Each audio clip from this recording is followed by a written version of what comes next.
Hey everybody, this is Brad from Johnson Small Engines, better known as the one-handed mechanic. If I can do it, you can too. Today we are working on a Craftsman 9 horsepower 26-inch snow thrower. I'm going to show you how I install a Auger Belt, and the first thing I want to do is show you the parts that we're going to use. Actually, I'm going to show you the tools we're going to use, and the part is right here. This is a Murray belt. Okay, so Sears does not make anything, so they put their name on it. So this is the Murray belt. I want to show you what you're going to do to get this Murray belt in a minute. But the tools we're going to use here from left to right is I always use my 1/4-inch electric ratchet if I can do it. You can use a 1/4-inch ratchet if you have one, or 3/8, whatever works. A small vice grip, 3/8 socket, a 7/16 wrench, and a 1/2-inch wrench. I'm pretty sure that's everything. There might be something I missed, but when you want to look up this belt, the first thing you got to do is go to the model number of the machine, which is down here. So your Craftsman model is going to be a 536886260. Every Craftsman snowplower should have a sticker on it. I can just tell by this model number that 536 is the first 3 digits of a Murray product. And you guys aren't going to know that, but all you have to do is go to the SearsParts.com, put in your number here, and they will have the part for you. And then you can Google that part number and find it at other spots, or just go through Sears Parts Direct. I have no affiliation with them, so you can use them or not, doesn't matter. But Sears Parts Direct, you can get all the parts for it. As far as getting this thing going, the first thing you want to do is take off the cover for the belt, which is over here. This is the cover here. Okay, we're going to take this off, and actually I have them already loosened up a little bit for us right here. And it's a 3/8. I already have it loosened up here. And we're going to go to this side here, 3/8. So it's already loosened up. And this actually wrench doesn't even fit in there very well, so sometimes it's easier using the other wrench. Take this should slide up and out of here. Okay, now this auger belt, I'll show you what's bad about it. It's just this one really bad spot right here, and that is real bad. So we gotta get that belt out of here. All right, so this is the whole the drive system here. This is the transmission drive belt here. Okay, and this one is in good condition. We don't have to go there. What we want to do is get this belt out. Now we can take this one off without disassembling. You don't have to take this all apart. The first thing we want to do is get this guide out of the way, and that is a 1/2-inch wrench. Okay, lefty loosey, righty tighty. You're going to loosen this up, and all you have to do is loosen it up. You don't have to take it out. Move this out of the way. Okay, next thing you want to do is take this belt off. Now this belt has a lot of, it's always loose until you engage it. So we should be able to take this belt off with no problems. All right, so you're gonna pull it off the engine right here. And if it's a little bit hard, you can roll the engine too. They just make it just enough to where you can roll it off of the pulley. Actually, it looks like it's got so much loose tension on it, but I'm gonna just angle it onto the pulley and then turn it, and be careful. You don't get your fingers pinched. Obviously, I have to be very careful. And this should just pop right off there. Now I noticed that something's inside here. I want to get a small screwdriver and see what that is. Got to make sure that these...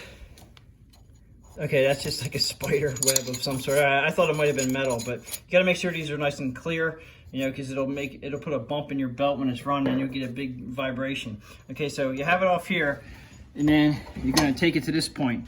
Now what we want to do is, sometimes you have to split them, but we should be able to get right between here and take this off. Now there's a brake. Let me just show this right here. This is a brake. So when it's disengaged, this is actually holding against your belt. You're gonna push this arm that has your idler and actually spin this. It's got a little noise to it. It's not that bad. You can replace that if necessary. This also adjusts in and out. This one is all the way out, but there is a small guide in here that you can actually, it's an open hole in here, and you can slide it in and out. We're gonna leave this all the way out because you don't have to have it in unless you really need the tension. But if you use the Oem Belt, you shouldn't have to worry about that too much. As far as getting this out, now what I wanna do is get this belt out. You have to push in this arm, and that'll actually take the brake off. And it's gonna be a little tricky, but push it in far enough that you can just get that belt by. All right, just gotta slide it by there, and then it should come up and out, just like that. That wasn't bad at all right? So now the hard part is gonna be getting the other one back in. And like I always say, make sure you use, or take the belt out, make sure you check to make sure that the belt is pretty close to the original. Now this one, yeah, they're just about the same. I think the new one definitely has a little more tension on it, but then again, the old one's gonna be stretched and it has a big crack in it. All right, so this is the Oem belt, and we're gonna try to put this in the same way we got the other one out. And you're gonna push in your arm. You're gonna fish that through like that. Now it's gonna be a little tricky to get the bottom to go all the way around. So you can just try to spin that around. Just lost got it hung up on my guide here. Should have put the guide a little bit out of the way. And you gotta fish it around. Now to get this wheel to move, you're gonna have to keep this arm in to keep the brake off. Okay, so you can actually move this pulley and then just fish it around. And it takes a little fishing. It does. Sometimes you can get it easier than other times. And it's just a matter of having a little bit of patience. And then you'll get it to go on. I actually went a little too far that time. All right, there we go. All right, now what I'm gonna do is I'm pushing the brake off. Just wanna make sure that this is running properly. So I'm just running it around with my hands right now just to make sure it's on there. And then I'm gonna try to keep it up in the air to keep it on the pulley.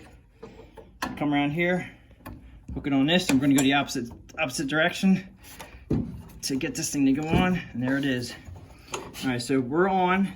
Now what I'm gonna do is I'm gonna come back to the handle, and I didn't show you one tool that I used to put this guide, to make this guide correct. I wanna use a hand clamp, and I had to find a hand clamp. Okay, so we're gonna use a hand clamp, and with the auger cable, the auger handle here, I'm gonna put a clamp on it. Now let's go back down here, and you can see how the tension is on there. Now the tension you should have spring tension. There's a spring down below, and as long as it's feeling pretty darn tight, you know, that should be good. Now the reason why I put the clamp up top is because we want to make sure that this guide, you want it as close as you can get it without touching. Now the hard part with tightening this up is every time you tighten this up, it's going to want to hit the belt. So what I normally do, and I didn't have this tool out there, here's a small screwdriver. Okay, we're going to use that small screwdriver to our advantage, and we're going to tighten this thing up till it's just about snug. Now I'm going to use that small screwdriver just to keep a very small gap. So now I can't do this real fast because obviously I'm using my arm here to just push the wrench over, but you get the drift. All right, so there it is. Now make sure that's tight. Don't go too crazy on the tightness. You want to make sure it's tight, but it's aluminum block that these threads are going into, so you make sure you don't want to strip them. But you got to have it pretty snug. Okay, so now there's a nice air gap, but there's also two reasons why you want to have a nice air gap, but you also don't want to have it too far away or too close, because when you let go of the handle up top of your auger drive, okay, so that actually stops this belt from running. Okay, the engine pulley is always going to run. So when you let go of the handle, this guide actually keeps the belt, it kind of holds this up a little bit, and it keeps it off this pulley. As you can see, it's sitting here, but when you let go of your handle, your auger should not go. So remember when you check this, and that's why I said there's a slot you can move this in and out. If you move this pulley in too far, your auger may keep running. You don't want that. So you want to make sure that when you run this machine, and when you're off position, that your augers aren't running. So you have to make sure that everything is lined up properly. Now there is a adjustment on the cable itself. This is the auger cable here. It comes up to the handle.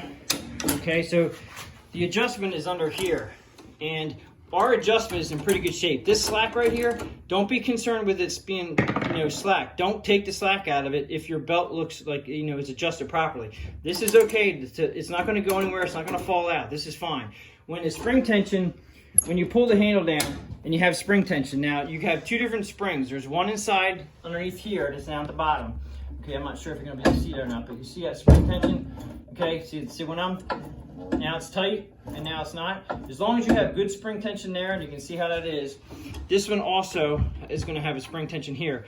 You're going to have to pull this booty up, and this one's a little bit tight because it has been on here for a while. And you pull that off of there. Now, here's the spring. Now, when I pull it tight, okay, this basically stops moving when it gets to the most tension, and it's still springing right here. That means that this is tight and your belt's tight, we're good to go. But if this was still moving up and it wasn't tight at all, and this spring wasn't kind of springing and stuff like that, then you know that you have to adjust this a little tighter.